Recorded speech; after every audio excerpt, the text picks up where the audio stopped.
The wind had teeth on the mountain pass, and Derrick Emmett could see the frozen figure sprawled across the trail 100 yards ahead, skin the color of winter moss against the white snow. He urged his plow horse forward, breath misting in the bitter air, every instinct from his years as a soldier telling him to be cautious even as his farmer's practicality demanded he investigate what might be an injured traveler.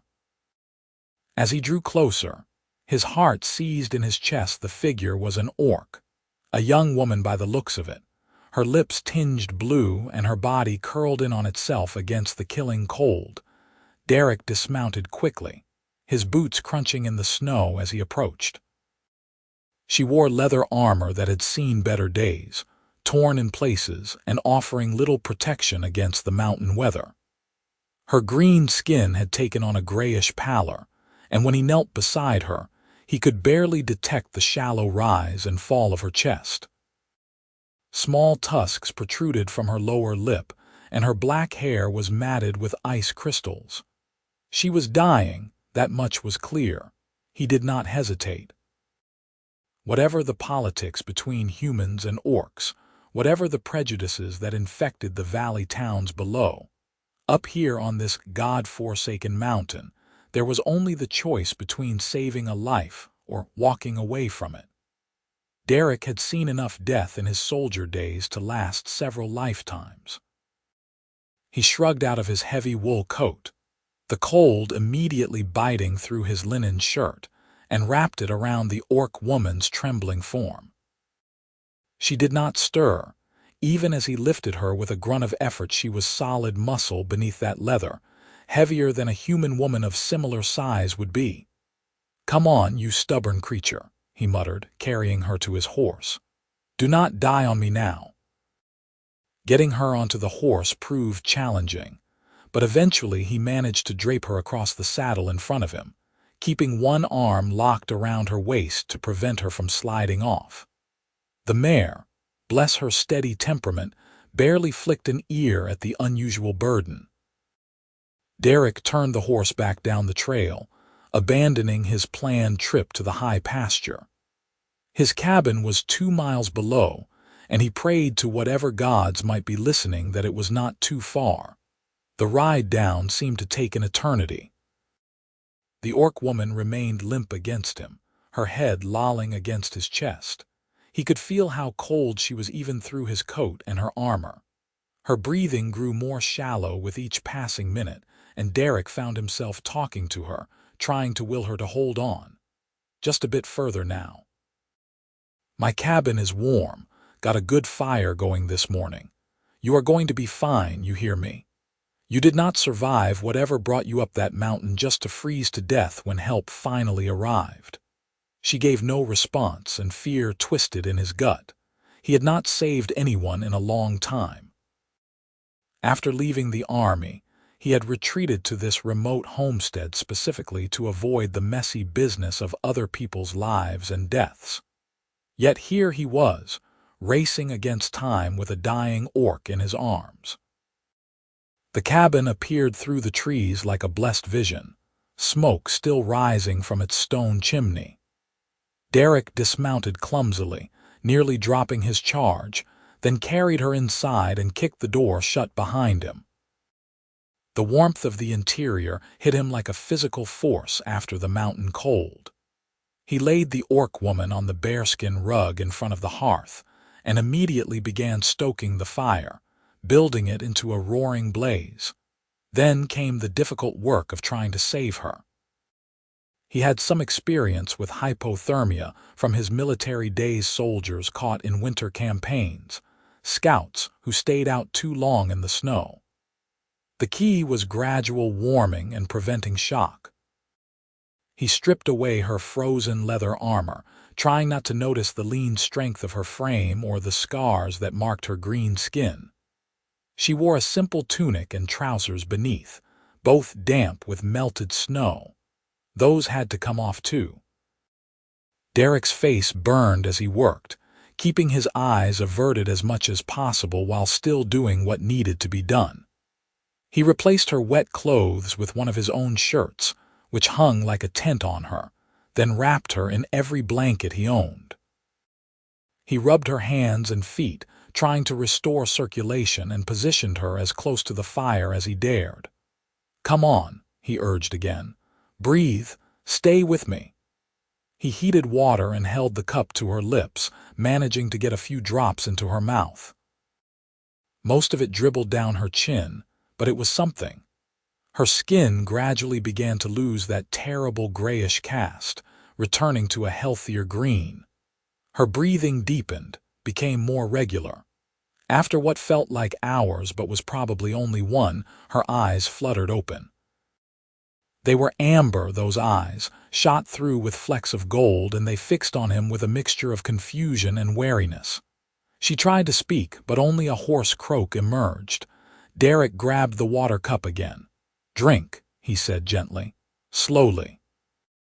This time, she managed to swallow a few sips before pushing the cup away weakly. Her gaze traveled around the cabin, taking in the rough-hewn furniture, the strings of herbs hanging from the rafters, the simple domesticity of it all. Then her eyes returned to him, and he saw the moment awareness fully returned, awareness of what she was, what he was, and the strangeness of the situation. "You are human," she rasped. "Last I checked," Derrick replied, sitting back on his heels. "And you are an orc who nearly froze to death on my mountain. What in the name of all the gods were you doing up there in this weather?" She tried to sit up, grimaced, and fell back against the blankets. "Running," she said after a moment. "I was running. From what?" Her jaw clenched, small tusks catching the firelight. "Does it matter? You should not have helped me. Humans and orcs," she stopped, coughed. "It is forbidden." "By whose law?" Derrick asked. "I left the army and came to this mountain specifically to get away from people telling me what I should and should not do. You were dying. I could help. That is all the reasoning I needed." She studied him for a long moment, those amber eyes searching his face as if trying to understand what manner of human would risk taboo to save an orc. Finally, she said, "My name is Groshka, Derrick Emmett. You are welcome to stay until you are well enough to travel, Groshka. No strings, no obligations, just survival." "Why?" The question came out sharp, almost accusatory. "What do you want from me?" "Nothing," he said honestly. "Rest, heal.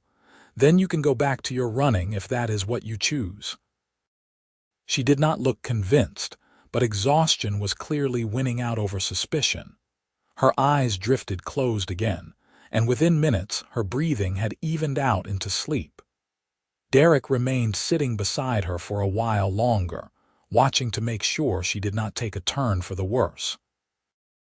The fire crackled and popped, casting dancing shadows across the cabin walls. What had he gotten himself into? Over the next 3 days, Groshka remained weak, but improved steadily. She slept most of the time, waking only to drink broth or water that Derrick provided. He went about his usual routines, tending to his horse and the few chickens he kept, checking his snares, splitting wood for the fire. The early winter had come hard this year, and he needed to ensure his stores would last. On the 4th day, he returned from checking the snares to find Groshka sitting up, still wrapped in blankets but looking far more alert. She tracked his movements as he entered, her posture tense despite her obvious weakness. "You caught something," she observed, eyeing the rabbit hanging from his belt. "2, actually, one for now, one for tomorrow." He hung them on a hook by the door and moved to stoke the fire. "Are you hungry? Really hungry, I mean, not just broth." "Yes," she admitted. "I feel like I have not eaten in days." "You have not? Well, nothing solid anyway." He set about preparing the rabbit, skinning and gutting it with practiced efficiency. "Can you keep down meat?" "I am an orc, not a delicate flower," she said, a hint of dry humor in her voice. "We are not known for weak stomachs." Derrick allowed himself a small smile. "Fair point." As he worked, he could feel her watching him, The silence was not quite comfortable, but neither was it hostile. Finally, she spoke again. "You live here alone?" "I do." "That must be lonely." "Sometimes," he acknowledged, setting the rabbit on a spit over the fire. "But I prefer it to the alternative. People are complicated, farming is simple." "Yet you brought a stranger into your home, an orc stranger. That seems complicated." He shrugged. "Seemed less complicated than leaving you to die. Most humans would not have seen it that way. Most humans are fools." The words came out more bitter than he had intended, and he saw her eyebrows rise slightly. He sighed. "I was in the army for 12 years. Fought in the border wars. Saw things I would rather forget. The worst atrocities I witnessed were not committed by orcs, they were committed by humans against other humans, all in the name of duty and honor and other convenient lies. So forgive me if I do not share the common prejudice." Groshka was quiet for a moment. "You fought against my people." "I did." He met her eyes steadily. "And I am not proud of it. Most of those battles were pointless, started by men who would never see the fighting themselves. Good people died on both sides for nothing more than fear and greed. That is why you left, part of it." He turned the spit, watching the fat drip and sizzle in the flames. "Mostly I just got tired of killing. Came up here to see if I could remember what it felt like to build something instead of destroy it." "And have you remembered?" Derrick considered the question. "Some days. It is a work in progress." The rabbit cooked slowly, filling the cabin with a savory aroma that made his own stomach growl. When it was finally done, he carved off portions and handed one to Groshka on a wooden plate. She ate ravenously, barely pausing for breath, and he tried not to stare at how her small tusks caught on the meat. When she had finished, she looked almost embarrassed. "Sorry. I have not eaten since before I reached the mountains. 3 days ago, maybe 4. I lost track of time." "You do not need to apologize. You clearly needed it." He finished his own portion more slowly. "What were you running from, if you do not mind my asking? You do not have to answer if it is too personal." She was silent for so long he thought she might not answer at all. Then, quietly, "My clan."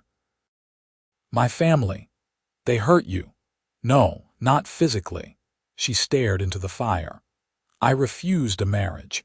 The match was politically advantageous. My father is a war chief, and the alliance would have strengthened our position against rival clans.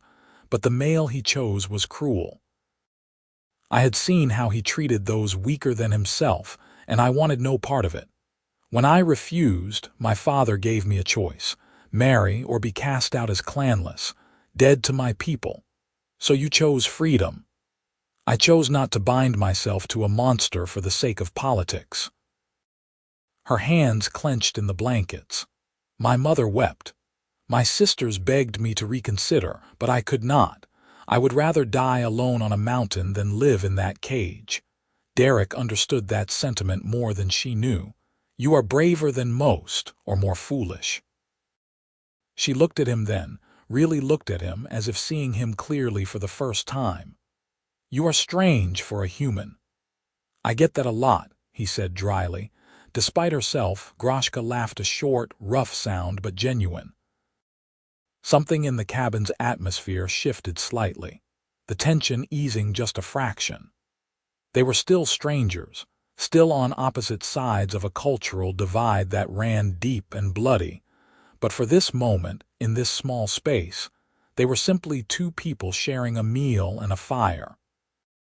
As the days passed and Groshka grew stronger, a tentative routine developed between them. She was no longer confined to the blankets by the fire, though she still tired easily. Derrick had expected her to leave as soon as she was able, but she showed no signs of preparing to depart.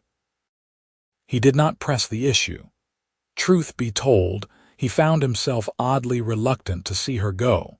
She began helping with small tasks around the cabin, insisting she could not simply sit idle while he worked. At first he protested, worried about her overtaxing herself, but she gave him such a withering look that he backed down immediately. "I am recovering from cold, not on my deathbed," she said firmly. "Let me be useful." So she helped where she could, preparing vegetables, mending a torn shirt with surprisingly neat stitches, even attempting to card wool, though she admitted she had no talent for it.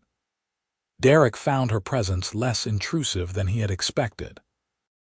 She was not chatty, did not fill silences with meaningless words, but neither was she sullen. She simply existed in the space with a quiet competence that he respected. One afternoon, about a week after he had found her, Derrick was outside splitting wood when he heard a commotion from the chicken coop. He dropped the axe and ran, expecting a fox or weasel, but instead found Groshka standing triumphant over the body of a large weasel, a shovel clutched in her hands. The chickens were clucking in agitation but unharmed. "I heard them making noise," she said, breathing hard. "Came out and found this thing trying to dig under the fence, so I hit it." Derrick looked at the very dead weasel, then at Groshka, then back at the weasel. "You hit it." "Several times, to be sure."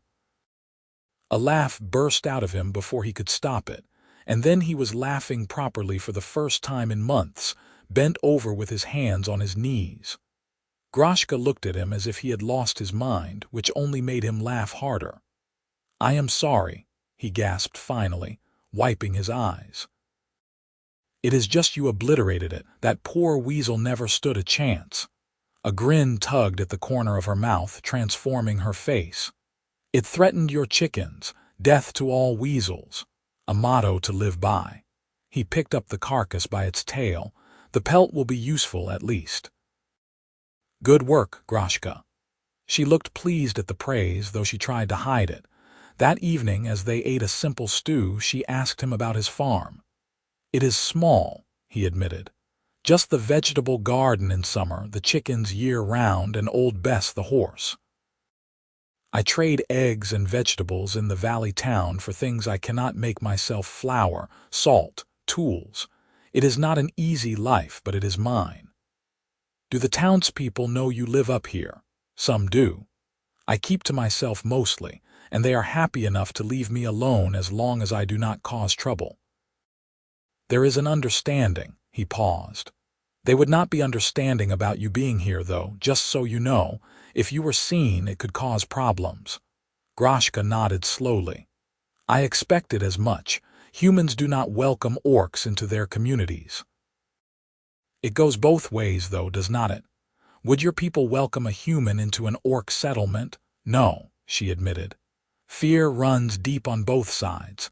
There have been too many wars, too much blood. Trust is a scarce resource." "Yet here we are," Derrick said quietly. "Human and orc, sharing a meal in peace." "Here we are," she echoed, and something in her amber eyes made his heart skip strangely in his chest. He looked away, focusing on his stew. This was dangerous territory. She was his guest, injured and alone. He would not take advantage of that vulnerability, would not let himself develop feelings that could only complicate an already complicated situation. When she was fully healed, she would leave, and he would return to his solitary existence. That was how it had to be. But as the evening wore on and they talked quietly by the fire, Derrick found it increasingly difficult to remember why that had to be so. Winter deepened around the cabin like a closing fist. Snow fell almost daily, piling up in drifts that reached halfway up the walls. Derrick was grateful for his foresight in stocking plenty of firewood and food stores. What he had not planned for was having company to share them with. Groshka had been with him for nearly 3 weeks now, and she showed no signs of leaving. He had not asked her to go, and she had not offered. An unspoken agreement had settled between them. For now, this arrangement would continue. The world beyond the cabin could wait. She had proven herself surprisingly handy around the homestead. Despite her protests that she knew nothing of farming, she learned quickly. She could now collect eggs without startling the chickens, could judge when the fire needed more wood, could even prepare basic meals that did not end in culinary disaster. In return, she taught him things he had never known: how to track game in the snow by the spacing of their prints, how to preserve meat using techniques her clan had perfected over generations, even a few words in the Orcish tongue. "Your accent is terrible," she said one evening after he attempted to pronounce a phrase she had taught him. "You sound like you have rocks in your mouth." "The language has too many throaty sounds," he complained. "Human tongues were not meant to make those noises, clearly." But she was smiling as she said it, and Derrick found himself staring at that smile longer than he should. This was becoming a problem. He had noticed her in ways he tried very hard not to notice. The way she moved with an unconscious grace despite her muscular build. The way firelight caught the green tones of her skin, making it seem to glow from within. The way her tusks were actually rather elegant, small and neatly shaped. The way she laughed, rare but genuine when it came. He found himself seeking excuses to be near her, to hear her voice, to see that slight smile. This was definitely a problem. One morning, he woke to find the cabin significantly colder than usual. The fire had burned down to embers in the night, and when he went to add more wood, he found their supply inside was running low. "I need to bring in more from the shed," he told Groshka, who was already up and moving about. "The snow looks like it might start again soon." "I will help," she said immediately. "You do not have to, Derrick." She gave him a patient look. "I have been here for weeks eating your food and using your shelter. Let me help carry some wood. I will not break." He could not argue with that logic, so they both bundled up and ventured outside. The cold was shocking after the cabin's warmth, stealing the breath from Derrick's lungs. Snow crunched under their boots as they made their way to the wood shed, and their breath formed white clouds in the air. They were on their third trip, arms loaded with split logs, when Groshka suddenly froze. Her head snapped up, nostrils flaring, every line of her body tense. "What is it?" Derrick asked, immediately alert. "Someone is coming, multiple someones." Her voice was low and urgent. "Up the trail." Derrick listened and heard it: two voices in the distance, growing closer. Human voices. His mind raced through possibilities. He rarely got visitors in winter, and certainly not groups. This could not be good. "Inside," he said quickly. "Now." They hurried back to the cabin, and Derrick dumped the wood by the hearth. His mind was working frantically. If these visitors saw Groshka, if word got back to the valley that he was harboring an orc, the consequences could be severe. At best, he would be ostracized. At worst, they might decide to take matters into their own hands. "The loft," he said, pointing to the small sleeping area above. "Hide up there. Do not make a sound, no matter what you hear. Please, Groshka." She looked like she wanted to argue, but something in his expression must have convinced her of the seriousness. She climbed the ladder quickly and disappeared into the shadows above just as a heavy knock sounded on the door. Derrick took a breath to steady himself, then opened it. 3 men stood outside, all bundled in heavy cloaks. He recognized 2 of them from the valley town, Marcus and Jens, both farmers like himself, though they worked larger holdings with families to help. The third man was unfamiliar, young and lean with hard eyes. "Derrick," Marcus said with a nod. "Sorry to trouble you." "No trouble." "What brings you up the mountain in this weather?" "We are tracking something," Jens said. "An orc was spotted in the area a few weeks back. We have been searching, making sure everyone is safe." Derrick's heart hammered against his ribs, but he kept his expression neutral. "An orc, up here." "Probably just passing through," the stranger said. "But we need to be sure. You are pretty isolated up here, Emmett. Could be dangerous if one of them decided to hole up nearby." I appreciate the concern, but I have not seen anything unusual. The lie came smoothly, and Derrick hated how easy it was. Just the usual mountain wildlife. Marcus looked past him into the cabin. Mind if we come in for a moment? It is cold as a witch's kiss out here. Derrick wanted desperately to refuse, but that would seem suspicious. Of course. Though I do not have much to offer in way of hospitality. The three men filed inside, stamping snow from their boots. Derrick was hyper-aware of every detail that might give Groshka away: the 2 wooden plates he had left out from breakfast, the shirt he had given her draped over a chair, any sound from above. He moved to stand near the hearth, positioning himself to draw their attention. "Have you been well?" Jens asked, warming his hands by the fire. "We do not see you much in winter." "Well enough, quieter up here, which suits me fine." The stranger was looking around the cabin with sharp, assessing eyes. "You live here alone?" "I do. Must get lonely. I prefer my own company to most people's." "No wife, family?" "No." Derrick kept his tone even, though irritation was beginning to simmer. "I came here for solitude, and that is what I have found." Marcus cleared his throat, clearly sensing the tension.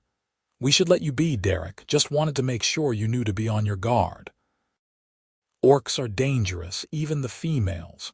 Do not let your guard down if you spot one." "I will keep that in mind," Derrick said, moving toward the door in an obvious hint. The stranger did not move. He was staring at the chair where Groshka's shirt hung. "That is a large shirt." "Too large for you, I would say. It is mine. I wear it when working outside in summer." His patience was wearing thin. "Is there something else you need?" "Just being thorough." The stranger finally turned toward the door. "Strange place to choose for a life, this mountain. Seems like a man might be running from something, or towards something else," Derrick replied. "Peace mainly." "Peace." The stranger laughed, but there was no humor in it. Hard to find much of that these days. Finally they left. Derrick watched from the doorway as they trudged back down the trail, waiting until they disappeared into the trees before closing the door and sagging against it in relief. "Groshka," he called softly. "They are gone." She emerged from the loft, climbing down the ladder with quick efficiency. Her face was carefully controlled, but he could see the tension in her shoulders. "They are hunting me." "It would seem so." "I should leave. I am putting you in danger. In this snow, you would freeze before you made it 5 miles. He moved to stoke the fire, needing something to do with his hands. "Besides, they did not find you. As far as they know, you have moved on." But that man, the young one, he suspected something. He is the suspicious type. Men like that see threats everywhere. Derrick turned to face her. "Listen to me. You are safe here. I will not turn you out into the winter, and I will not let anyone drag you away." "All right." She looked at him for a long moment, something unreadable in her amber eyes. "Why do you keep protecting me? You could have told them." "Gain their favor, maybe even a reward. Instead you lied for me." "Because it was the right thing to do," he said simply. "And because he stopped himself, the words catching in his throat. Because I care about you. Because the thought of them hurting you makes me want to break things. Because in these few weeks you have become more important to me than anyone has been in years." He could not say any of that. It would be unfair, inappropriate, possibly even unwelcome. So instead he said, "Because everyone deserves safety and shelter. That includes you." Groshka's expression softened. She crossed the room in 3 strides and did something that shocked him. She hugged him. Not a tentative embrace, but a real one, her strong arms wrapping around him tightly. She was warm and solid and smelled faintly of wood smoke and pine, and Derrick's heart felt like it might hammer straight out of his chest. "Thank you," she said quietly, her face pressed against his shoulder. "For everything." He allowed himself to return the embrace, just for a moment, before gently stepping back. "You are welcome." But as they returned to their daily routine, Derrick could not shake the feeling that something fundamental had shifted between them. The walls they had both carefully maintained were beginning to crack, and he was not sure either of them had the strength to shore them back up. The winter days blurred together into a pattern of survival and small domesticities. Derrick and Groshka fell into an easy rhythm, working together to keep the homestead running despite the snow and cold. They played simple games in the evening to pass the time, a dice game he taught her, a strategy game with stones that she taught him. They talked about everything and nothing, sharing stories from their pasts with increasing openness. Derrick learned that Groshka had 4 sisters, all married now within the clan. She was the youngest and, by her account, the most stubborn. She had trained as a warrior from childhood, as was common for orc females, and had a natural talent with the spear. She spoke of her mother with affection, her father with a mixture of respect and anger, her rejected suitor with cold contempt. In turn, Derrick told her about his own family parents dead from fever when he was 16, no siblings, raised by an uncle who had been more interested in Derrick's labor than his welfare. The army had been an escape as much as a livelihood. He had been good at soldiering, unfortunately, which meant he kept getting promoted into positions of greater responsibility that he did not want. Eventually, the weight of command and the constant death had broken something in him.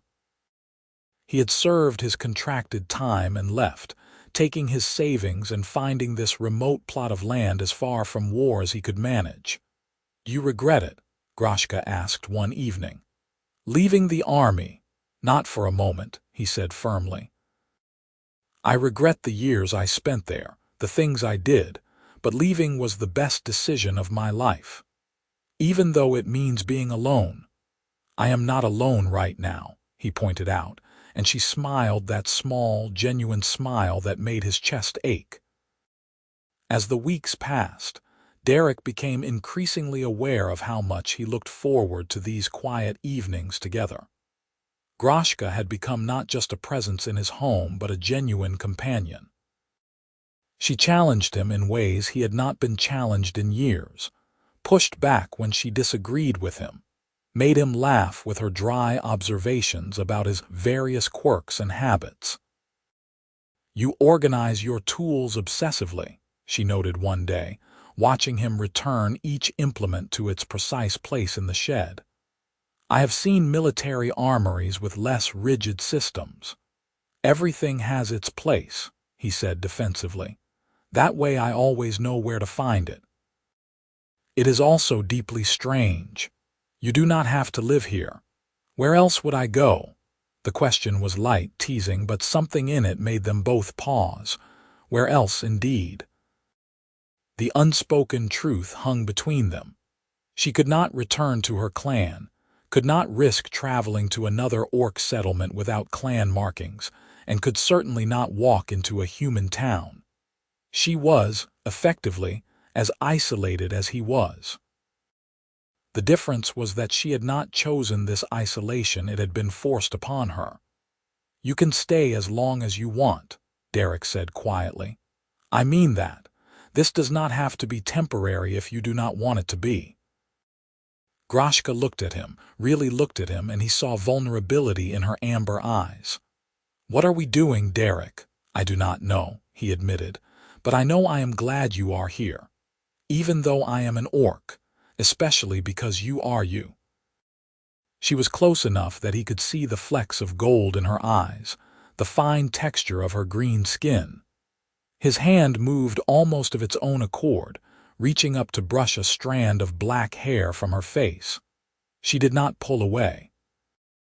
Instead, she leaned into the touch slightly, and the air between them felt charged with possibility. Then a log in the fire popped loudly, breaking the moment. They both stepped back, and Derrick cleared his throat awkwardly. "I should check the snares before dark," he said. "Yes. I will start on dinner." They moved apart, both suddenly very interested in their respective tasks, but Derrick's heart was racing and his hand still tingled where he had touched her skin. This was more than a problem now. This was dangerous. Because he was falling for her, had perhaps already fallen, and there was no clear path forward that did not end in heartbreak. That night, lying in the loft while Groshka slept below, Derrick stared at the dark ceiling and forced himself to think clearly. He was a human farmer living on a remote mountain. She was an orc warrior with no clan and no home. The gulf between them was vast, cultural, physical, social. Even if by some miracle they both felt the same attraction, what future could they possibly have? He could not take her to the valley town. The people there would riot. She could not return to orc lands without a clan. They could stay here, hidden away on the mountain, but that was no life for her. She was young and strong and deserved better than to be trapped in exile with a bitter ex-soldier. No matter how he turned it over in his mind, he could not see a solution. The best thing, the kind thing, would be to maintain distance. Keep things friendly but not intimate. Help her through the winter, then in spring help her figure out a path forward that did not include him. It was the right thing to do. It was also going to be nearly impossible. Snow fell for 3 straight days, burying the cabin in a white cocoon that blocked the trail completely. They were truly isolated now, cut off from the rest of the world. Groshka stood at the window on the 3rd day, staring out at the endless white. "I have never seen this much snow," she said. "Our lands are more temperate, cold in winter but not like this." "Mountain winters are harsh," Derrick agreed, coming to stand beside her, "but they pass. Spring will come eventually." "And then what?" She turned to look at him. "What happens when the snow melts and the world opens back up?" "I suppose that depends on what you want." "What if I do not know what I want?" Her voice was soft, almost lost. "Everything I thought my life would be, clan, honor, a place in the warrior cotter, it is gone. I feel adrift, like a boat cut from its mooring." Derrick understood that feeling all too well. "After I left the army, I felt the same way. I had defined myself by that life for so long that without it, I did not know who I was anymore. It took time to build a new identity, a new purpose." "How long?" "I am still working on it," he admitted. "But it gets easier. You learn to appreciate the small things. The satisfaction of a good harvest, a well-split cord of wood, a morning without fear or violence. Those things start to matter in ways they never did before." "Is it enough? Are you happy?" The question caught him off guard. Was he happy? Before her arrival, he would have said he was content, which was close enough. But now, having experienced these weeks of companionship, of shared laughter and conversation, contentment seemed like a pale and lonely thing. "I am happier than I was," he said carefully. "Much happier these past weeks. Because of me." She sounded almost afraid of the answer. "Yes, because of you." Groshka's breath hitched slightly. They were standing very close now, close enough that Derrick could feel the warmth radiating from her body. Her amber eyes searched his face as if trying to read some hidden truth there. "This is foolish," she whispered. "You know that. We are from different worlds. Your people hate my people. My people would kill you for even speaking to me as an equal. I know. There is no future in this. No happy ending. I know that too." "Then why," she stopped, swallowed hard. "Why do I feel this way? Why do I think about you constantly? Why does my heart race when you smile at me?" "Groshka," he breathed, and then somehow they were kissing. It was awkward at first, the difference in their mouths, her tusks, the unfamiliarity of it all. But they adjusted, learned, and the kiss deepened into something desperate and yearning. Her hands fisted in his shirt, pulling him closer, and his arms wrapped around her waist, holding her as if she might disappear. When they finally broke apart, both breathing hard, Groshka's eyes were wide and bright. We should not have done that, she said, but made no move to pull away. Definitely not, Derrick agreed and kissed her again. This time it was slower, more exploratory. Every point of contact felt electric. Her skin was cooler than his but warmed where they touched. She made a small sound in the back of her throat that sent a shiver down his spine. His hands found the curve of her waist, the strong muscles of her back, and she molded herself against him with an urgency that matched his own. When they broke apart the second time, Groshka was trembling. "I have never," she stopped, looking embarrassed. "I have not done this before. Kissed someone, any of it. I was meant for an arranged marriage. Romance was not part of the equation." She looked up at him, vulnerable in a way he had never seen. "I do not know what I am doing." "Neither do I," Derrick admitted. "This is not exactly territory I have explored before either." Human and orc relationships are not common, to say the least. "What if we are making a mistake?" "We probably are," he said honestly. "But I am tired of living my life based on what is prudent and safe. I spent 12 years following orders, doing the sensible thing, and it nearly destroyed me. For once, I want to do something just because it feels right, even if it is complicated. It will be more than complicated. I know. But I also know that I care about you, Groshka, more than I have cared about anyone in a very long time. And if you feel even a fraction of the same way, then maybe we owe it to ourselves to see where this goes." She studied him for a long moment, then nodded slowly. "I do feel the same way. That terrifies me, but I do. Then we figure it out, together." "Together," she repeated, and the word sounded like a promise. They were more careful after that, as if acknowledging their feelings out loud had made them both skittish. But the atmosphere in the cabin had changed. Small touches became common, hands brushing as they passed things, shoulders touching as they sat by the fire, her hand on his back as she moved past him in the small space. Each contact felt charged with meaning. They kissed again several times over the following days, stolen moments of intimacy that left them both breathless and wanting more. But they also talked, long conversations deep into the night about what a future together might look like. "I cannot go to human settlements," Groshka said one evening, "not without significant risk. And I could not take you to orc lands even if you wanted to go, which you do not," Derrick added. "So we stay here, hidden on the mountain forever. Would that be so terrible?" He reached for her hand, lacing their fingers together. "We could make a life here. It would not be easy, but we would have each other. You would give up any possibility of a normal life, a human wife, children, acceptance in your community." "I gave that up when I moved to this mountain," he pointed out. "I have no interest in human society, and I cannot imagine wanting anyone but you." She squeezed his hand. "You may feel differently in time. The novelty will wear off, and you will see me as I really am, clanless, scarred, too stubborn for my own good. I already see you as you really are. That is who I am falling for, falling for." Her eyes widened slightly. "Yes, he might as well be honest. I am falling in love with you, Groshka. I think I have been since you obliterated that weasel." A surprised laugh burst out of her. "That is your romantic moment, a dead weasel." "It was very impressive," he said with mock seriousness. "Such violent efficiency, how could I resist?" She shook her head, but she was grinning.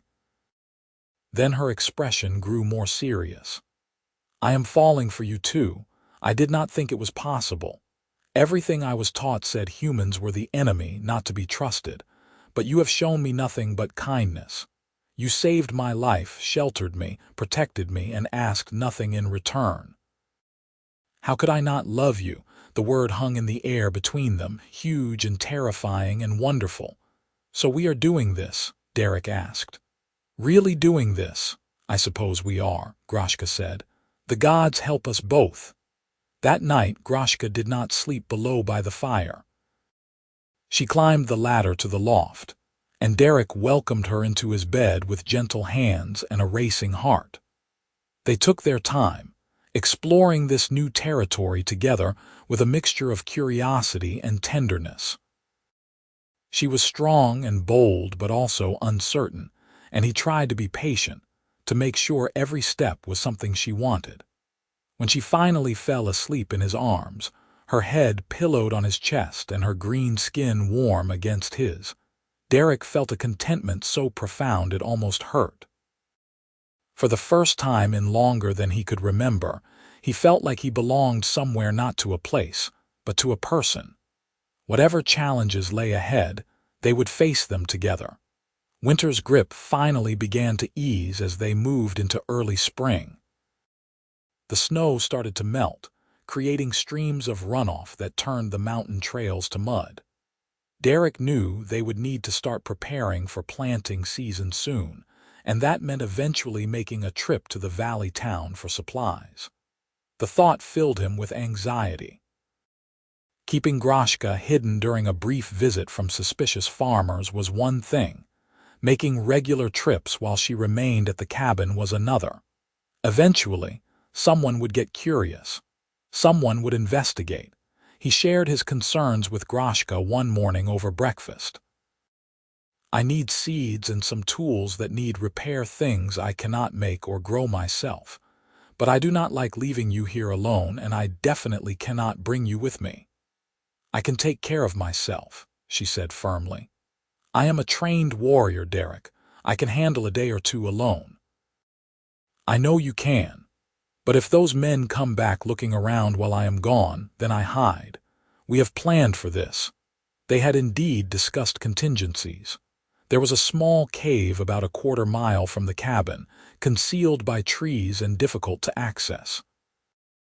They had stocked it with basic supplies: blankets, dried food, water in case Groshka needed to disappear quickly.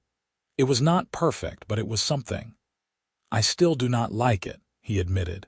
She reached across the table to take his hand. "I know, but we cannot avoid the world forever. Go, get what we need, come back. I will be fine." So 3 days later, Derrick made the journey down to the valley. It felt strange to be among people again after months of isolation with only Groshka for company. The town seemed too loud, too crowded, even though it was barely more than a few dozen buildings clustered around a central square. He conducted his business quickly, trading eggs and a few pelts for the supplies he needed. He was preparing to leave when Marcus approached him. "Derrick, glad I caught you. How is the mountain treating you?" "Well enough, just here for supplies." "Have you seen any more signs of that orc, the one from Winter?" Derrick kept his expression carefully neutral. "No, like you said, probably just passing through." "Good, good." Marcus lowered his voice. "Between you and me, I think that young fellow name is Carl was a bit overzealous, looking for trouble where there was none.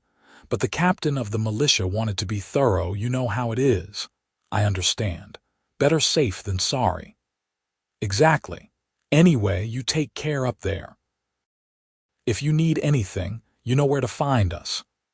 Derrick thanked him and left, his heart hammering. So they had given up the search. That was good news, but it also meant they would be watching less carefully. People might start getting curious about why he was so isolated, why he never invited anyone to visit. Small towns thrived on gossip, and he had given them very little to work with. He made it back to the cabin by late afternoon, and Groshka greeted him at the door with a kiss that made the whole anxious trip worthwhile.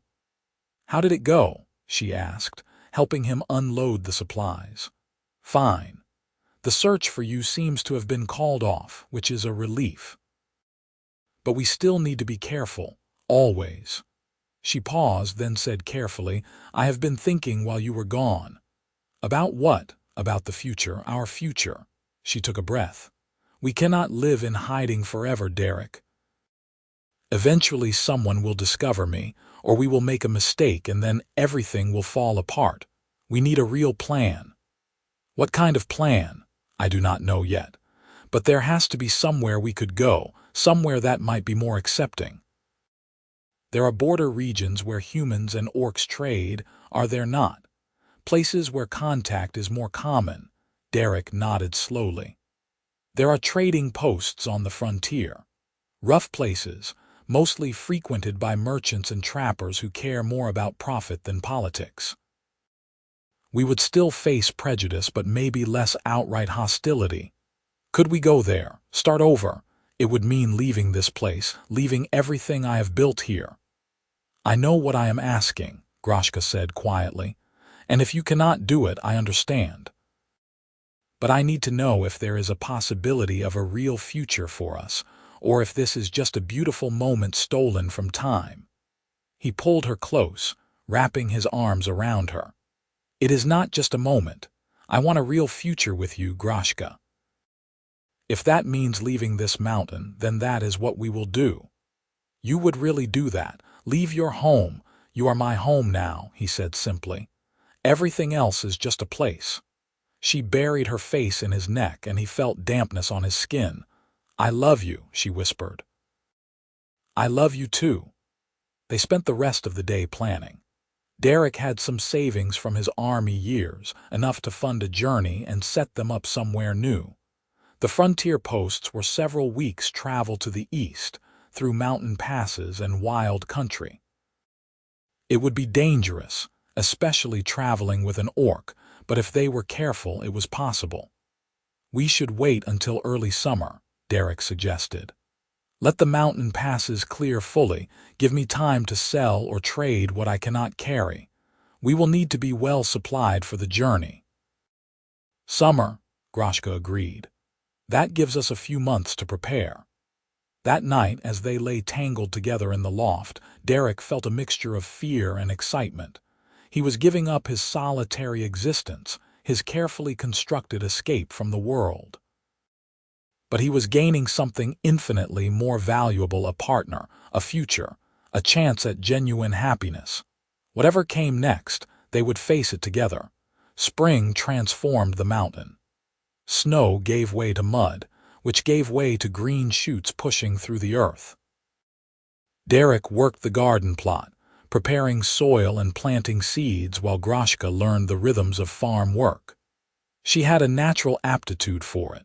Approaching each task with the same focused intensity she brought to combat training. It is not so different, she observed one day as she helped him plant potato eyes. You prepare the field like preparing a battlefield. You plant strategically. You defend against invaders like pests and weeds. The principles translate. I have never thought of farming as warfare, Derrick admitted, but I suppose you are right. Everything is warfare if you approach it correctly, she said with a slight grin, and he laughed. They worked side by side through the lengthening days, and Derrick found himself happier than he could remember being.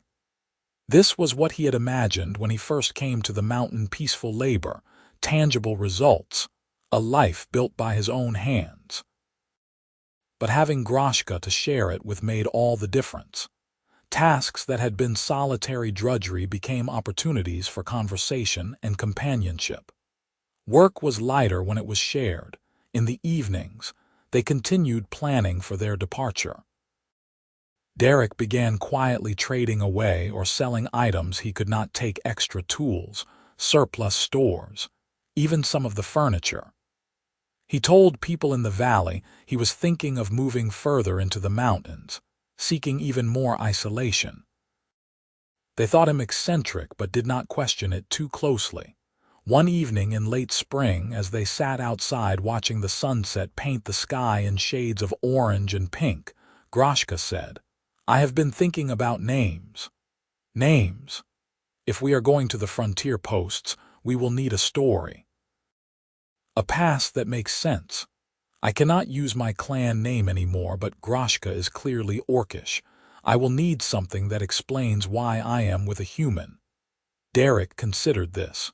We could say you are a mercenary I hired for protection. That is not uncommon on the frontier. People will still wonder. A human and an orc traveling together, living together, they will make assumptions, probably correct ones. Let them assume. I am not going to hide what you mean to me. She looked at him, her amber eyes soft in the fading light. You say that now, but you have not experienced the reality of it. The stares, the insults, possibly even violence. Are you truly prepared for that? Are you trying to talk me out of this? No, I am trying to make sure you understand what you are choosing. This will not be easy, Derrick. He reached for her hand, threading their fingers together. I know it will not be, but I would rather face a hard life with you than an easy one without you. That is my choice, and I am making it with open eyes. Groshka squeezed his hand. Then we face it together. Together, he agreed. As summer approached, Derrick made his final trips to the valley. He sold the cabin and the land to a younger man looking to try his hand at mountain farming, getting a fair price that would help fund their new start. He kept only what they could carry: clothes, tools, weapons, a few personal items. Everything else was left behind. The night before they were set to leave, Derrick stood outside the cabin one last time, looking up at the stars. He had come here broken and empty, seeking nothing more than peace and distance from a violent past. He had found those things, but he had also found something he had not been looking for: love, purpose, a reason to rejoin the world he had fled. Ready? Groshka asked, coming to stand beside him. She wore travel leathers and had her few possessions packed in a worn satchel. Her small tusks caught the moonlight as she smiled at him. As ready as I will ever be, Derrick said. Are you nervous? Terrified, she admitted, but excited too. For the first time since I left my clan, I feel like I am moving towards something instead of just running away. We both are. They stood together in comfortable silence, watching the stars wheel overhead. Tomorrow they would begin a journey into uncertainty. But tonight, they had each other and the quiet beauty of the mountain they were leaving behind. It was enough. They set out at dawn, following game trails and old paths that led east through the mountains. Derrick had mapped their route carefully, avoiding human settlements where possible and planning to resupply at the few isolated homesteads that were used to strange travelers. The going was slow, the mountain terrain was unforgiving, and they could only travel as fast as they could safely manage with their full packs. Groshka proved to be an excellent traveling companion. Her warrior training meant she could march for hours without complaint, and her senses were sharper than his, able to detect danger before it became a problem. On the third day, she held up a hand to stop him, then pointed silently to the left. He looked but saw nothing. Then a bear emerged from the brush about 50 yards away, massive and clearly territorial. They gave it a wide berth, and the bear let them pass without incident. How did you know? Derrick asked once they were safely away. Scent, she said. Orcs have keener noses than humans. I could smell the bear's marking from quite a distance. That is incredibly useful. It has its moments. They fell into a rhythm as they traveled, walking in companionable silence during the day, making camp in the evenings and sharing quiet conversation as they ate simple meals over a small fire. At night, they slept close together, both for warmth and comfort. The wilderness felt less lonely with someone to share it. After a week of travel, they reached the first frontier trading post. It was a rough collection of buildings surrounding a fortified storehouse, populated by a mix of humans, orcs, and even a few other species Derrick did not immediately recognize. Everyone here had the hard-eyed look of people who lived on the edge of civilization, who valued survival and profit over social niceties. They approached cautiously, Derrick's hand near his knife and Groshka's posture radiating controlled readiness. A human man at what passed for a gate, really just a gap in the fence, looked them over without much interest. Trading or passing through? He asked. "Looking for work, possibly a place to settle," Derrick replied. The man's eyes flicked to Groshka, then back to Derrick. "You two together?" "We are," he shrugged. "Your business. Inn is the large building to your left if you need lodging. Trader's Market is in the center. Keep your weapons sheathed and do not start fights, and you will be fine." It was that simple. No interrogation, no hostility, just indifference bordering on acceptance. Derrick felt tension he had not realized he was carrying begin to ease. They found the inn and secured a room small and basic, but clean. That evening, they ventured to the Trader's Market to get a sense of the settlement. It was rough but functional, with vendors selling everything from furs to weapons to magical trinkets of dubious authenticity. Humans and orcs mingled more freely than Derrick had ever seen, bound by the common language of commerce. "This could work," Groshka said quietly as they walked. "It is not perfect, but no one seems to care that we are together." "They have seen stranger things," Derrick agreed. "Out here, the rules are different." They spent a few days at the trading post, getting information about other frontier settlements and what opportunities might exist. Derrick's skills as a farmer and his military background made him valuable. Several settlements were looking for people who could work the land and defend it if necessary. Groshka's warrior training was equally in demand. Frontier life was dangerous, and competent fighters were always needed. Eventually, they heard about a settlement called Crossing Vale, about 2 weeks' journey further east. It sat at the intersection of several trade routes and was actively recruiting settlers. The land was fertile but contested orc clans to the north, human kingdoms to the south, and the settlement itself, a neutral ground where both species could trade and live under a carefully negotiated peace. "It sounds promising," Derrick said as they discussed their options in the privacy of their room. "A place where we could actually build a life together, not just survive in the margins." "It also sounds like it could be dangerous," Groshka pointed out. "Contested land means conflict. We would be in the middle of whatever tensions exist between our peoples. We are already in the middle of those tensions just by being together. At least there we would have the protection of numbers and community." She nodded slowly. "Then we go to Crossing Vale." The journey to Crossing Vale took them through some of the most beautiful country Derrick had ever seen. Rolling hills gave way to forests of ancient trees, and rivers ran clear and cold through valleys that seemed untouched by civilization. They passed scattered homesteads and small orc camps, and while they received curious looks, no one challenged them. Groshka grew more relaxed as they traveled, as if being in less rigidly divided territory allowed her to breathe more freely. She taught Derrick more of the orcish language, and he found himself picking it up more easily now that he was not worried about her leaving.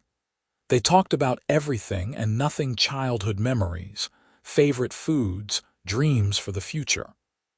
"I want a garden," Groshka announced one evening.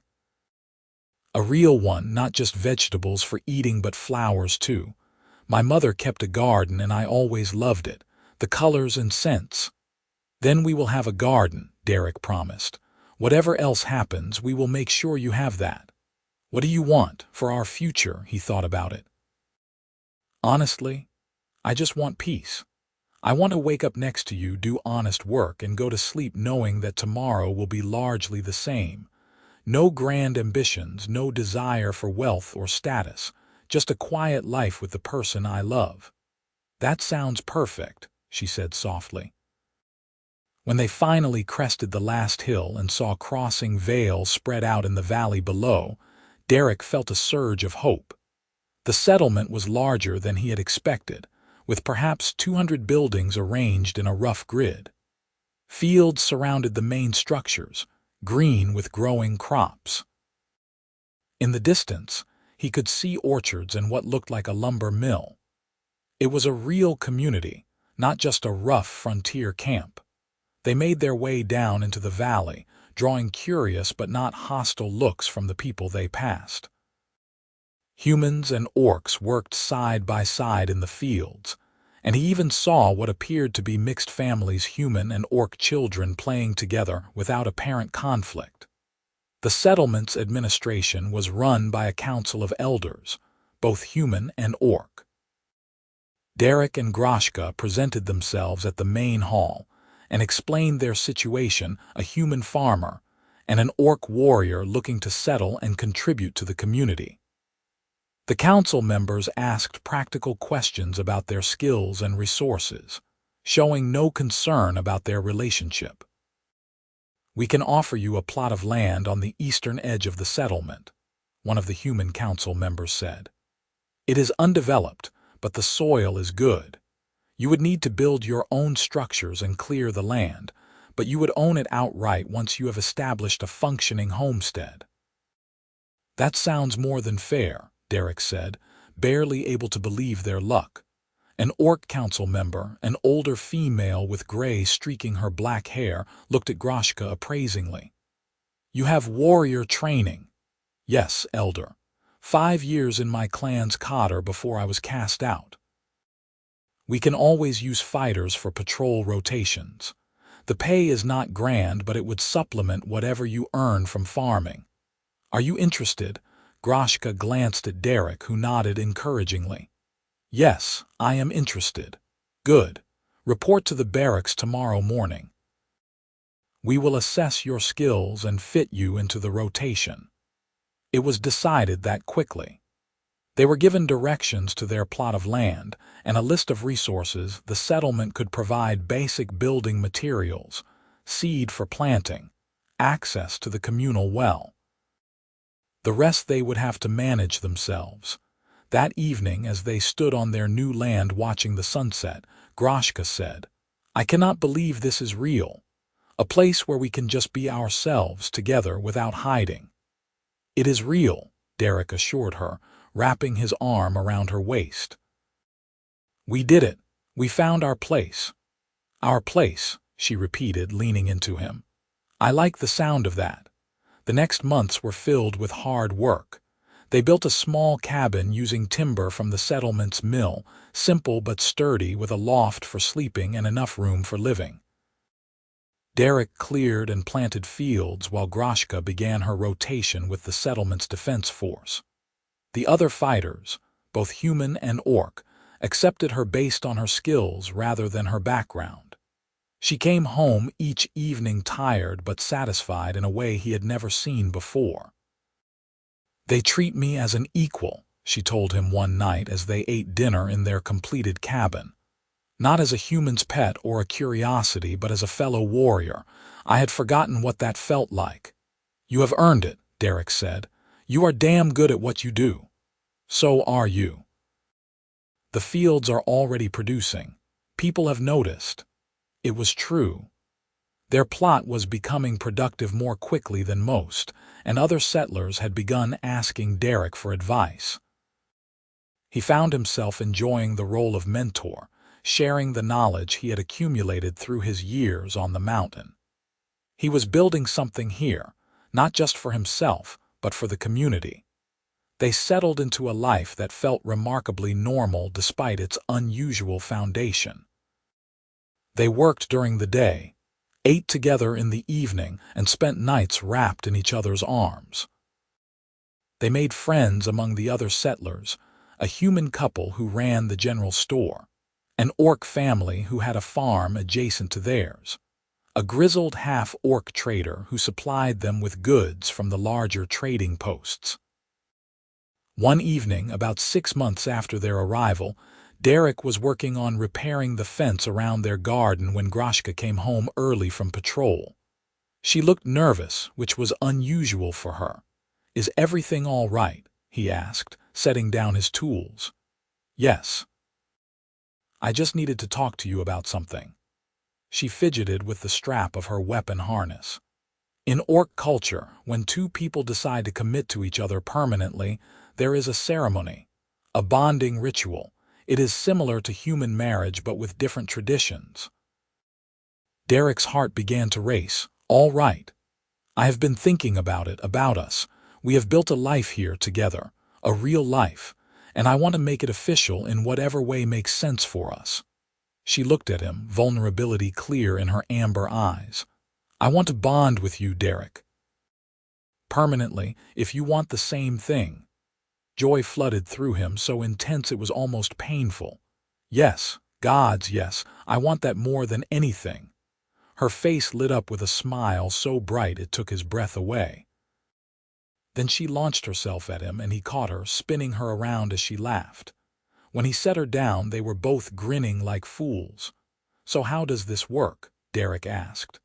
Do we do an orc bonding ceremony, a human marriage? Both. We make our own tradition, Groshka said. Something that honors both cultures but is ultimately ours. Will you marry me, Derrick Emmett, and let me bond with you in the way of my people? Yes, he said, pulling her into a kiss. Yes to all of it. They spent the next weeks planning their ceremony with help from friends in the settlement. It would be a hybrid celebration, incorporating elements from both human and orc traditions. The human elder would officiate the marriage portion, while an orc priest would conduct the bonding ritual. They would exchange tokens, rings in human fashion, and braided cords in the orc style that would be worn on their wrists. The day of the ceremony arrived warm and bright, early summer sun making the valley glow. They had invited everyone in the settlement, and a surprising number attended. The ceremony took place in the meadow near their cabin, wildflowers blooming in every direction. Derrick stood at the makeshift altar wearing his best clothes, nervous and excited in equal measure. Then Groshka appeared, and his breath caught. She wore a dress in the orcish style, deep green to match her skin, with intricate embroidery in silver thread. Her black hair was unbound and decorated with flowers. She was the most beautiful thing he had ever seen. She took his hands, and they spoke their vows, his in the common tongue, hers in orcish with the priest translating. They exchanged rings and cords, binding themselves to each other in the eyes of both their peoples. When the priest declared them bonded, and the elder pronounced them married, the crowd erupted in cheers. They kissed as the sun shone down. Two people from different worlds who had somehow found each other and built something beautiful in spite of every obstacle. When they finally broke apart, both were crying. I love you, Groshka said, her voice thick with emotion. I love you too, Derrick replied. Always. The celebration that followed lasted well into the night. There was food and drink and dancing, humans and orcs mingling freely in genuine joy. Derrick danced with his wife under the stars, holding her close and marveling at how his life had changed. A year ago he had been alone on a mountain, convinced his best days were behind him. Now he had a partner, a home, a community, and a future filled with possibility. As the party wound down and they finally retreated to their cabin, exhausted and happy, Groshka said, "Thank you." "For what?" "For wrapping me in your coat on that mountain trail. For saving my life. For choosing me again and again, even when it was difficult." "You saved me too," Derrick said quietly. "In ways that have nothing to do with death or survival. You gave me a reason to live again, not just exist. You are my home, Groshka. You always will be." She kissed him then, soft and sweet, and led him to the loft where they celebrated their union in the privacy of their own space, surrounded by the life they had built together. The years that followed were not without challenges. Border tensions occasionally flared, requiring Groshka and the other defenders to actively patrol and mediate disputes. Crops failed some years and thrived in others, testing their resilience and adaptability. They faced prejudice on trips to more traditional settlements, enduring stares and insults, and once even a physical altercation that Groshka ended decisively and non-lethally. But through it all, they had each other. When Derrick struggled with dark memories from his military past, Groshka held him and reminded him who he was now. When Groshka grieved the family she had lost by leaving her clan, Derrick reminded her of the family they were building together. They were each other's anchor and sail, keeping them grounded while also pushing them forward. 5 years after their arrival in Crossing Vale, they were established pillars of the community. Derrick served on the Agriculture Council, helping new settlers learn to work the land. Groshka had risen to second in command of the defense force, respected for her skill and her level-headed leadership. Their farm had expanded to include not just crops but an orchard and a small herd of sheep. And their cabin had been expanded too, with a new addition that served as a workshop for Derrick's woodworking hobby. One evening in late summer, they sat on the porch they had built, watching the sun set over the valley. Groshka's hand rested on her belly, where a new life grew, a child that was half human, half orc, and wholly theirs. The pregnancy had been a surprise, neither of them sure it was even possible, but the settlement's healer had confirmed it. In a few months they would be parents. "Are you scared?" Groshka asked, her hand moving in gentle circles over the slight swell of her abdomen. "Terrified," Derrick admitted. "I have no idea how to be a father." "I have no idea how to be a mother," she countered. "We will figure it out together like everything else." "Together," he agreed, covering her hand with his. "This child is going to be so loved." "They will also be unique," Groshka said thoughtfully. "Not quite human, not quite orc. They may face challenges we cannot fully understand. Then we will teach them to be strong, to be proud of who they are. To know that being different is not the same as being less." "Yes," Groshka said, leaning her head on his shoulder. "We will teach them about both our peoples, give them the best of both worlds, and we will love them fiercely." As the stars began to appear in the darkening sky, Derrick thought about the journey that had brought them here. A frozen orc on a mountain trail and a bitter farmer who chose compassion over convenience. It could have ended so differently. She could have died in the snow, he could have left her there. They could have remained isolated on that mountain forever. But instead, through courage and stubbornness and love, they had built something extraordinary. "You ever regret it?" Groshka asked quietly. "Choosing this life, choosing me?" "Never," Derrick said firmly. "Not for a single moment. You are the best thing that ever happened to me. Even though it has been hard, even though we have faced so much resistance and difficulty, especially because of that. Easy things are rarely worth having. You were worth fighting for, worth changing my entire life for, and I would do it all again in a heartbeat." She turned to kiss him, her tusks brushing his cheek in the way that had become so familiar. "I love you, Derrick. I love you too." They sat together as night fell completely, wrapped in each other and the peace they had created.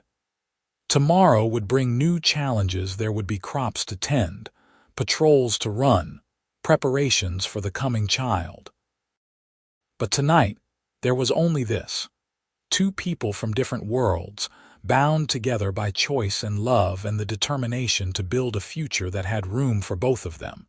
It was more than enough. It was everything.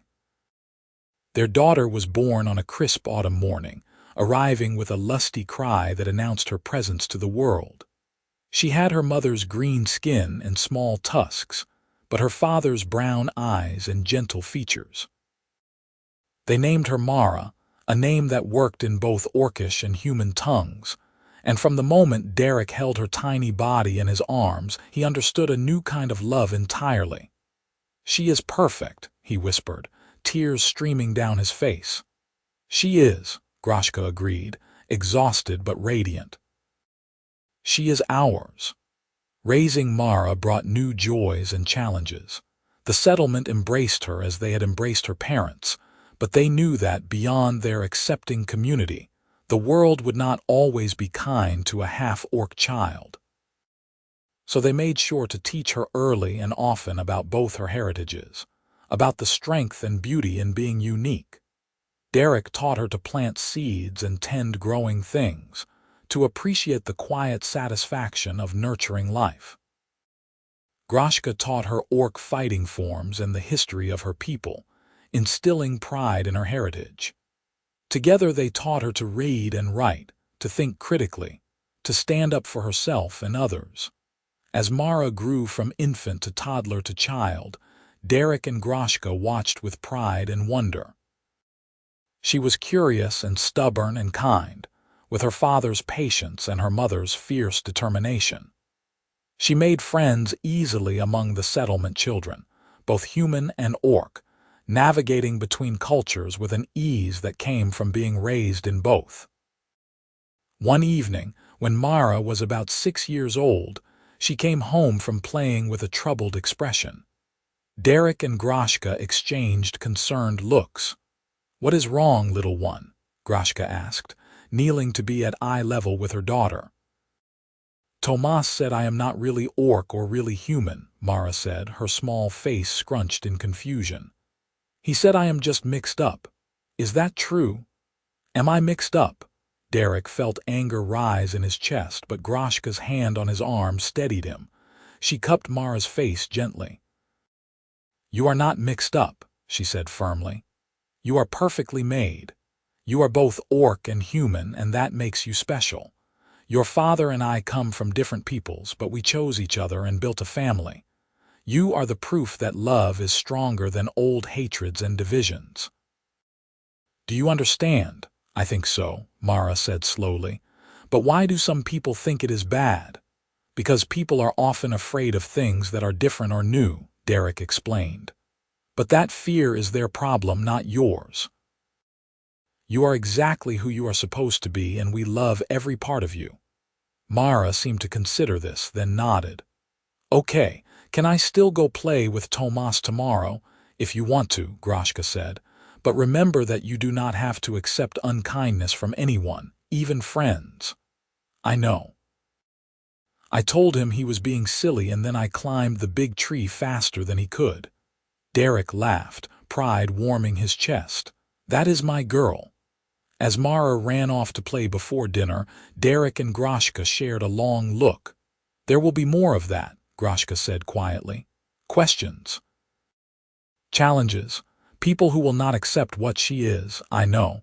But we will be here to help her through it, and she is strong. She will be fine."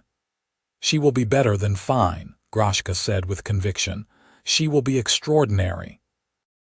Years continued to pass, marked by the changing seasons and the growing rhythms of their established life. Crossing Vale thrived, becoming a model for peaceful coexistence between humans and orcs. Other settlements began to look to them as an example, and delegations occasionally visited to learn how they had managed to create such successful integration. Derrick and Groshka became unofficial ambassadors of sorts, sharing their story when asked and helping to mediate conflicts in other border communities. Their relationship, once so taboo, had become a symbol of what was possible when people chose understanding over fear. Mara grew into a confident young woman, skilled in both her father's farming and her mother's fighting arts. She had inherited the best qualities of both parents: Derrick's compassionate nature and steady work ethic, Groshka's courage and straightforward honesty. She talked of becoming a trader, traveling between settlements to build bridges the way her parents had. On their 20th wedding anniversary, the settlement threw a celebration in Derrick and Groshka's honor. It was smaller than their bonding ceremony had been, more intimate, but no less meaningful. Their friends spoke of the impact they had made, not just on Crossing Vale but on the broader frontier. They had proven that love could cross even the deepest divides, that family could be chosen and built rather than just inherited. That evening, alone in their home with Mara visiting a friend, Derrick and Groshka sat together in the chair they had built to accommodate both of them, watching the fire burn low. 20 years, Groshka said wonderingly. Sometimes it feels like just yesterday I was freezing on that mountain trail. Other times it feels like we have been together forever. Both can be true, Derrick said, his arm around her waist. Time is strange like that. You remember what you said when you found me. You told me not to die on you. I remember. You looked so cold, so far gone. I was not sure you would make it. I would not have without you. That coat you wrapped me in, it was more than warmth. It was the first kindness I had been shown in weeks. It reminded me that life was worth fighting for. Derrick kissed her temple. I am glad you fought. I am glad you stayed. Where else would I go? She asked, echoing words she had spoken long ago in his mountain cabin. You are my home, and you are mine. They sat in comfortable silence, bodies fitting together the way they had learned over 2 decades of shared life. Outside, Crossing Vale was quiet under a blanket of stars. Their farm was prosperous, their daughter was thriving, and their love had not only endured but deepened with time. What do you think happens next? Groshka asked. We have built all this, accomplished so much. What comes after? We keep living, Derrick said simply. We watch Mara grow and make her own way. We tend the farm and help the community. We grow old together, God's willing. We take each day as it comes and appreciate what we have. That sounds perfect, she said softly. It does, doesn't it? More years passed, bringing with them the joys and sorrows common to any life fully lived. They celebrated Mara's bonding ceremony when she chose a partner, a kind half-elf trader who loved her completely. They mourned friends lost to age and accident. They welcomed grandchildren, delighting in tiny hands and new possibilities. They watched their settlement grow from a frontier outpost to a proper town, then nearly a small city. Through it all, Derrick and Groshka remained constants for each other. Their love, tested by time and challenge, proved resilient and true. They still worked the farm together, though they had taken on help as their bodies began to slow with age. They still sat together in the evenings, talking or simply being in each other's presence. They still kissed good morning and good night, still held hands when walking through town, still looked at each other with the same wonder and affection they had felt in those early days.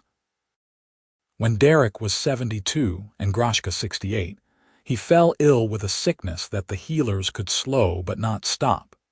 He faced his mortality with the same quiet acceptance he had brought to most of life's challenges, but he worried about leaving Groshka alone. I am not ready to lose you, she said one evening, holding his hand as he rested in their bed. Her hair was fully gray now, her face lined with age, but her amber eyes still shone with the same fierce spirit.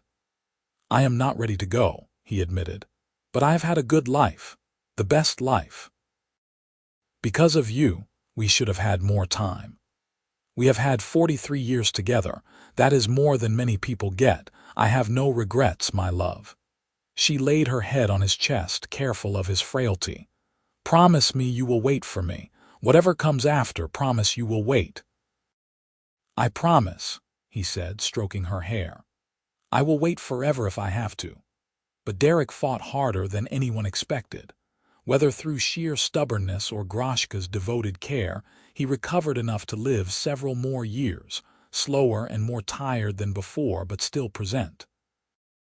He made it to 80 years old, long enough to see his youngest grandchild take their first steps, long enough to witness Crossing Vale celebrate its 50th anniversary as a settlement. On a warm spring morning, much like the morning Mara had been born, Derrick passed away peacefully in his sleep with Groshka holding his hand. The entire settlement mourned, recognizing the loss of one of their founding pillars. But they also celebrated a life well lived, a love that had changed their world for the better. Groshka lived on for another 7 years, tending the farm with help from family, remaining active in the community, but always with a piece of herself missing. She spoke often of Derrick to anyone who would listen, keeping his memory alive with stories and laughter. When her own time came, she faced it calmly. Surrounded by children and grandchildren and great-grandchildren, a family that spanned species and cultures, she smiled. "I am going to find your grandfather now," she told them. "He promised to wait for me." And then, peacefully, she left to join him. They were buried side by side on a hill overlooking Crossing Vale in a plot they had chosen years before. Their graves were marked with a single stone bearing both human and orcish script. Here lie Derrick Emmett and Groshka, who proved that love knows no boundaries. In the years and decades that followed, their story became legend in the frontier settlements. The farmer who wrapped a frozen orc in his coat, choosing compassion over fear. The orc warrior who learned that home could be found in the most unexpected places. Together, they had built not just a family but a legacy, proving that the divisions between peoples need not be permanent, that understanding and love could bridge even the widest gulfs. Their descendants continued their work, carrying forward the values Derrick and Groshka had instilled: acceptance, courage, compassion, and the unwavering belief that people were defined not by their species or origin, but by their choices and their hearts. And so the story that began with a desperate act of kindness on a frozen mountain trail rippled outward through generations, touching countless lives and helping to build a world where human and orc children could play together without fear, where mixed families were celebrated rather than shunned, where love was honored regardless of what form it took. It was a fitting legacy for two people who had simply tried to live with integrity and care for each other, who had chosen love when the world told them to choose fear. Their story proved that sometimes the most revolutionary act is simply treating another person with kindness, and that from such small seeds, mighty forests can grow. The end came peacefully for both of them, but their beginning, that moment when Derrick found Groshka turning blue on the mountain trail and made the split-second decision to help rather than walk away, that beginning echoed forward through time, a testament to the power of a single choice made with an open heart. They had lived fully, loved completely, and left the world better than they found it. What more could anyone ask from a life? Their story was complete, their circle closed, their love eternal.